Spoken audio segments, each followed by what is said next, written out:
Aloha, thinking about a vacation to Hawaii, but a little overwhelmed by all the choices? This is the podcast for you. We're going to break down land trips, cruise trips, and all the ways you can visit Hawaii. Welcome to Travel Talk, where our expert magical memory planners discuss ways you can have fun, memorable, stress-free family vacations. Hi, welcome to another episode of Travel Talk. We are talking Hawaii today.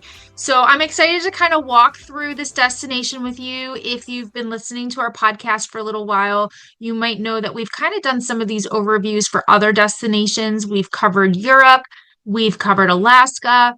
And so this time we're going to talk a little bit about Hawaii and what you need to know in order to consider this destination, maybe when you're in the beginning stages of planning. So first, we are going to just talk a little bit about the islands in general. So the Hawaiian Islands are a U.S. destination. A lot of people actually don't really think of it that way. They think of it as a little bit exotic, and so they forget that it is a U.S. destination. That means you do not need a passport. You can rent a car and drive around the island. They drive, it's the United States. They drive on the right side of the road. You can rent a car. They use US currency. So all the things that are really easy about traveling to a domestic destination is Hawaii. There's also four main islands that make up the Hawaiian Islands of where people travel to. There are actually more islands in the group, but there are four main ones that people travel to. So I want to clarify on that a little bit because I feel like that will be helpful as well. So most people fly into Oahu. That is the island where the capital Honolulu is. It is where most of the larger flights from the mainland fly into. So that's kind of a good place to start. Oahu is home to Pearl Harbor, which is a lot of people's bucket list when they're thinking about Hawaii. It's also home to Waikiki in the North Shore for surfing, and Diamond Head. That's a famous place people like to go hiking is in Diamond Head. So Oahu might be the island of choice that you're thinking about when you think about Hawaii. Some other islands, the island of Hawaii. So we talk about them as being the Hawaiian Islands in the general sense, but there's actually one island that is named Hawaii, and it's also referred to as the Big Island. It's actually so big, all the other islands could fit inside of that island of Hawaii. So it is actually quite large. So it has four out of the five major climate zones as well. So it has, snow-capped mountains all the way down to beaches and rainforests and stuff. So it's really a very diverse island.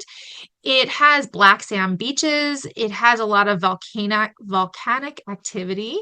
Of course, the Hawaiian Islands were formed by volcanoes in the first place, but there is a lot of volcanic activity on the island of Hawaii. And so there's just a lot of diversity there of what you can see and do. It's also home to Hawaii Volcanoes National Park. So a lot to see on the island of Hawaii itself. Another island people like to go to is Maui. So Maui kind of hits a sweet spot between some development and, the hotels and such, as well as some untouched natural beauty.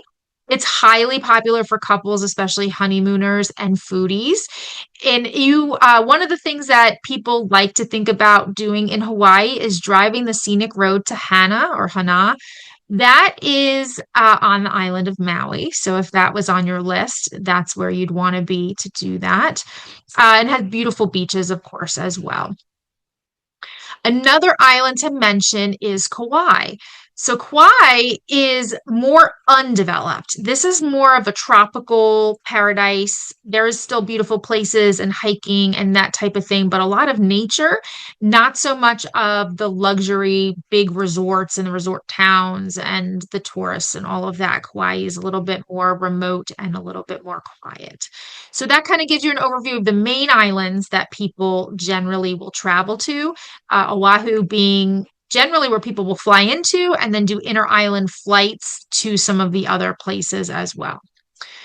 So let's talk a little bit about how you could visit Hawaii. One way is a land vacation. So, like I said, a lot of people will want to fly into Oahu, and usually Pearl Harbor's on the bucket list of things to see and do.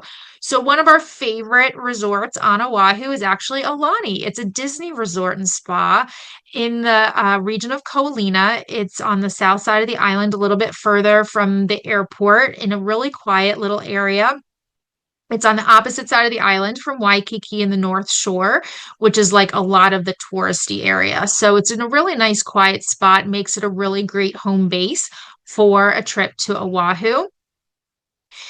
You can also stay there. One of the really neat features is there's a rental car facility right on the at the resort. So if you want to stay there for a longer period of time and maybe plan a trip or two day trips around the island of Oahu, you can just rent a car for the day right there from the resort, go off on your adventure and come back. So really, really convenient on that front. It's also great because Alani brings in all the stories of Hawaii into the resort. So it's actually one of the largest cultural centers in Hawaii.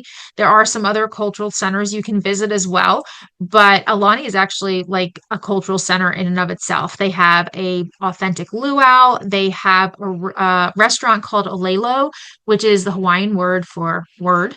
And all of the items in the restaurant are labeled in their Hawaiian words so that you can start to pick up a little bit of the Hawaiian language. So it's a really neat resort. It's really, really great for families. They have a kids club called Auntie's Beach House, which is perfect for kids between 3 and 12. They have a snorkeling reef. It's almost like a large fish tank, but it's really great place for kids to snorkel because you're not out in the ocean at large. So very safe and a very contained way to do it, at least for a first experience, and lots of great pools and amazing restaurants. So Aulani is a great option to stay in Hawaii if you're staying on the island of Oahu. And then from there, you can island hop. So you could do a split stay, fly into Oahu, do Aulani for a portion of time and some of the other things on Oahu, and then maybe fly over to Maui or fly over to Hawaii, the big island, and spend a little bit of time there and then go back. We work with some great partners that can put together like kind of an island hop kind of trip if you're looking to do a little bit of that. If you want to do a lot of island hopping and you want to see a good array of what is available in Hawaii, then I would switch you over maybe to considering a cruise. So there's one cruise ship that always does the Hawaiian Islands. It's from Norwegian Cruise Line and it's called the Pride of America.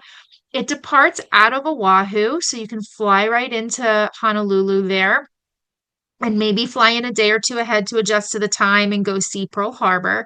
And then it's a 7 night sailing out of Oahu. They do have some cruise tours where they have a land portion before or after the sailing to explore more of Oahu as well. So you can look at that option or do it on your own. But the sailing sails around to several islands. And it's really neat because they do overnights in a few of the islands, which is really helpful because you don't have to rush back to get to the ship. You can go out in the evening and you can see even more. So, just to give you a little bit of an overview of a typical itinerary on the Pride of America, it spends an overnight in Maui. So that means you're there for like 2 days with an overnight in between. It also stops on the island of Hawaii in two different places. So it's not an overnight, but it does stop twice on that same island. Like we said, that island is very large. So it's helpful that you kind of stop in two different areas. So it'll stop in Hilo and in Kona. And then it also goes to Kauai and it does an overnight there as well. So you get to spend 2 days on the island of Kauai. And like I said, you're coming and going from Oahu, so you can spend pre and post time there to do some of the things that you might want to do there, like Pearl Harbor or Waikiki or the North Shore, or if you want to hike Diamond Head. You wouldn't do that during your cruise, you would do that before or after. So, a couple of ways to visit Hawaii, whether you want to island hop, whether you want to mainly stay in one place or just split your time between two islands. We have some great partners that we work with that do tours and activities, and we can really help you kind of line up the vacation for you. Everybody's different what you want to see, whether you're traveling with the family, whether you're bringing the kids and the grandparents and all the people together and you want something that accommodates that size group, or if you're just going on your honeymoon and you're looking for something different and quiet. So the islands are very diverse, and the best part is working with the travel advisor that can help narrow down what's going to work best for you and then coordinate all those pieces to make the trip as easy as possible. That's what we're here for at Magical Memory Planners, and we'd love to help you.